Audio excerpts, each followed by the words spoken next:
Comment un homme paraîtrait-il juste devant Dieu? Comment un pécheur serait-il pur? Ce n'est que par Jésus-Christ qu'il est possible de se mettre en règle avec Dieu, de parvenir à la sainteté. Mais comment aller à Jésus? Ils sont nombreux ceux qui, avec la multitude convaincue de péché au jour de la Pentecôte, s'écrient « Que ferons-nous » Les premiers mots de Pierre en réponse à cette question furent « Répentez-vous ». Un peu plus tard, il leur dit « Répentez-vous donc et convertissez-vous pour que vos péchés soient effacés ». Acte 2, 38, 3, 19. La repentance comprend la douleur d'avoir commis le péché et le délaissement de celui-ci.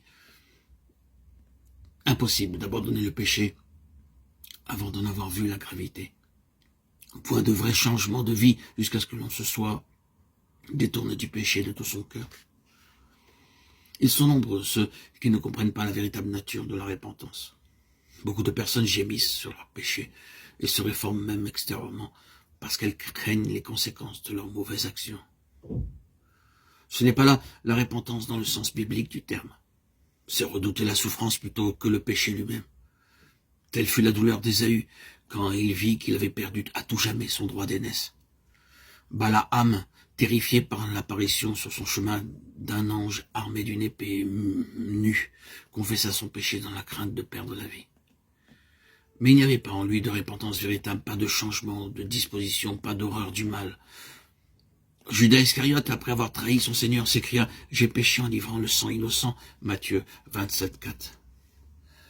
Cette confession lui était arrachée par le sentiment terrible de sa condamnation et par la perspective redoutable du jugement de Dieu. Les conséquences de son crime le remplissaient de terreur. Mais il n'éprouvait aucun remords déchirant et sincère d'avoir trahi le Fils de Dieu et renié le Saint d'Israël. Pharaon, au moment où les jugements de Dieu s'appesantissaient sur lui, reconnaissait son péché, mais ce n'était que pour échapper au châtiment, car dès que les plaies s'éloignaient, il recommençait à braver le ciel. Tout cela déplorait les conséquences de leur péché, mais ils ne s'affligeaient pas sur ces péchés eux-mêmes.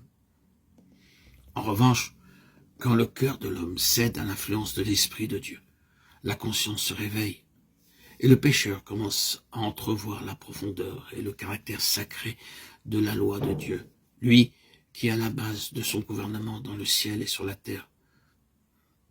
La lumière qui, en venant dans le monde, éclaire tout homme. Jean 1,9 illumine les replis les plus secrets de son âme et met en évidence les choses cachées dans les ténèbres. La conviction du péché s'empare alors de son esprit et de son cœur, saisi du sentiment de la justice de Dieu. Le pécheur est terrifié à la pensée de paraître coupable et impur devant celui qui sonde les cœurs. Il voit l'amour de Dieu, la beauté de la sainteté, la joie de la pureté. Il désire être purifié et entrer en communion avec le ciel.